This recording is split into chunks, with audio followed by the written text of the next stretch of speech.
Hi guys, That's Song Review Guy here, and I am back with another list. This time it is the 10 worst albums of 2016. Now in my opinion, in 2016, a lot of brilliant albums were released. And in fact, I did a video not so long ago where I listed my favourite 50 albums of the year. And if you wish to check out that video, I'll include a link in this video as well as the description box. Go and watch it if you haven't already.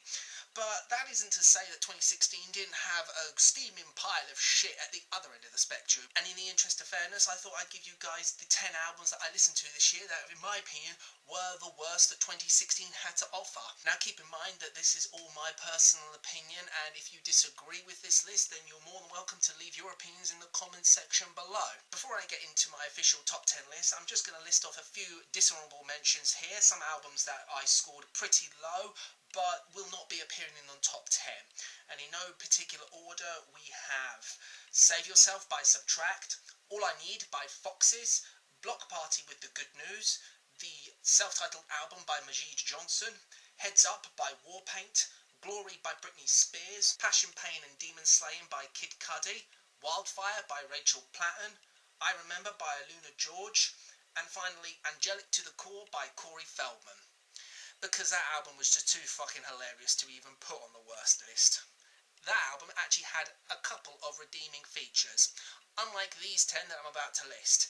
So, enough wasting time, and on with the list. These are the top 10 worst albums of 2016.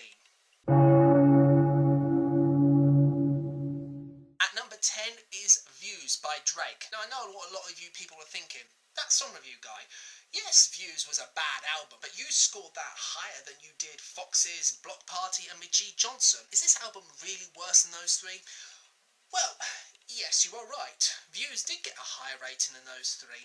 However, considering what Drake has done in the past has actually been relatively good, and last year he released what I thought was actually a pretty decent mixtape, this was the best that he had to follow up with. This 20-track waste of my fucking time, an album where 16 of the 19 songs were created in order to make Hotline Bling look good in comparison. Drake is better than that, and I think a lot of you people out there know that as well. I expect better from him. At number 9 we have 24 Hours by Olly Murs. Now believe it or not, there was a point in time where I actually did like Olly Murs' material. His very earlier works were very fun, they were punchy, they were catchy pop tunes, and they were genuinely likeable. But over the past few years he has continued to nosedive, and this for me is the worst project that he has ever released. It's fine if you want to do a project that details a recent breakup you went through, but never have I ever listened to a breakup album such as this, where I just wanted to fucking headbutt a nail after I was done. The songwriting is poor, the music is terrible, and Olly Murs, he's just not that good of a singer. He really is not, and he cannot pull off this material whatsoever. At number 8, this was my most controversial review of the year, and that is my review of Long Way Home by Lapsley. Now this garnered many a negative comment on my video. I even had one person suggest that I go eat cement as a result. There were actually a fair few number of people out there that took severe umbrage with that review. So, in the interest of fairness, I went back and I listened to that album on numerous occasions. And what can I say? Well, all I can say is this. I'm right, you're wrong. The album sucks. End of. Get over it. At number 7 we have Stranger Things Have Happened by Claire Maguire. My God, if Lapsley tested my patience, this album wasted my fucking time. Again, this was another album I went back and listened to because I honestly struggled to remember anything about it after the first time I heard it on a continuous loop for an entire day. And guess what? I still can't remember a fucking thing about it. It is that fucking forgettable. It's boring, it's coma-inducing. There's nothing about this album that can even remotely be called redeemable. At number 6 we have Passenger with Young as the Morning, Old as the Sea. You know what? I am one of the very few people on this planet that will actually defend Let Her Go.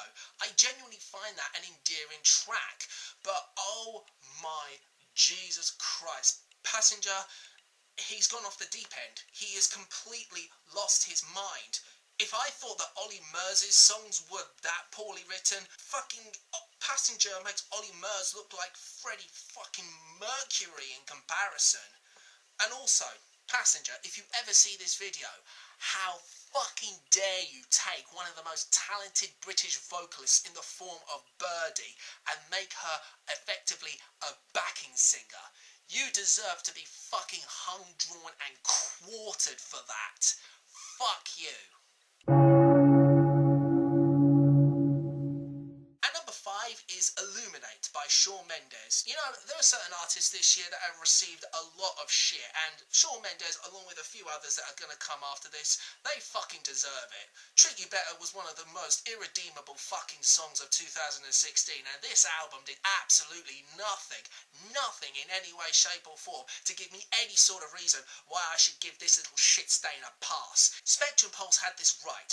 This guy takes the One Direction route of songwriting, but at least One Direction had the fucking common courtesy to make their songs somewhat fun to listen to, and at least they had some sort of energy. This album doesn't even have that. I couldn't name you one fucking song that was even remotely redeemable. This album is a waste of my time. At number 4 is Thank You by Meghan Trainor. You know what?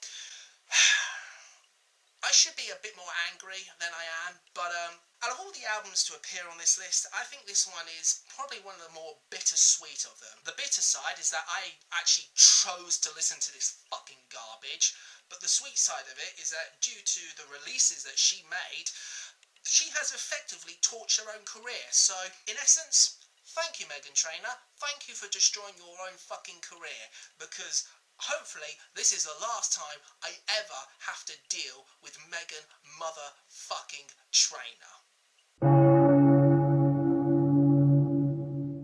At number 3 we have 9-Track Mind by Charlie Puth. Yes, 9-Track Mind, which has 12 tracks on it. Well, that's a good fucking start. Included the worst song of last year, including one of the worst songs of this year.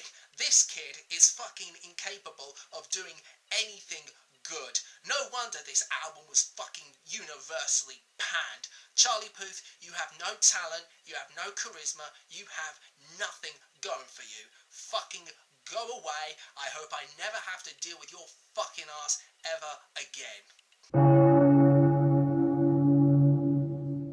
And number 2 is I'll Forget 17 by Lontalius. Don't know who this guy is? Oh, don't bother searching it up, because there's nothing to report back on this kid. An album that apparently describes this guy growing up from the age of 17 and moving onwards, detailing relationships, coming with age, and also finding some sense of independence in the world. Well, apparently that's what it is, because I couldn't fucking find that in these lyrics. There are a few artists in this world that actually can write skeletal songs, but also back them with the instrumentation to boot, that actually makes them somewhat compelling. This album doesn't have the common courtesy to do that. If you thought 24 Hours, Stranger Things Have Happened, and Young as the Morning, Old as the Sea was a waste of time, my fucking god. I got through this album once, and I was fucking done. This album isn't emotionally draining. This album isn't a punch to the gut. It's empty. It's nothing. It deludes itself into thinking it's something emotionally powerful and that it's so impactful that you just have to listen to it. It's not. It's one of the worst albums of 2016, but somehow it's not the worst. Do you want to know what is the worst? At number 1, and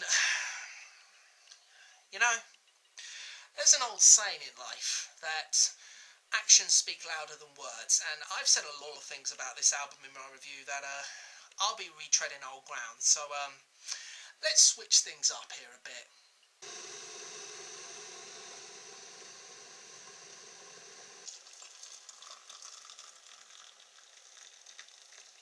I have here a teacup that I have just filled up with boiling hot water straight from my kettle. And in this teacup, I have here a spoon. Now, as you see, the spoon not left the cup. You can see the water is boiling hot. So, let's do a little experiment. Side note, I don't advise anybody at all to do what I'm about to do, because I think this is going to hurt a little, just a smidge.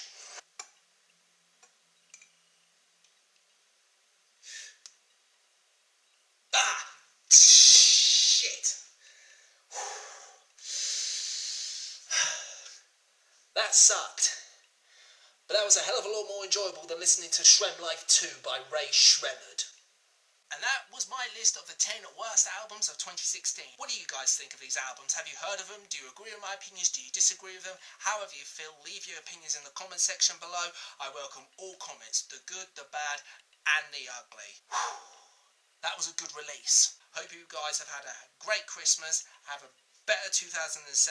And until next time, I'm That Song Review Guy, and take care.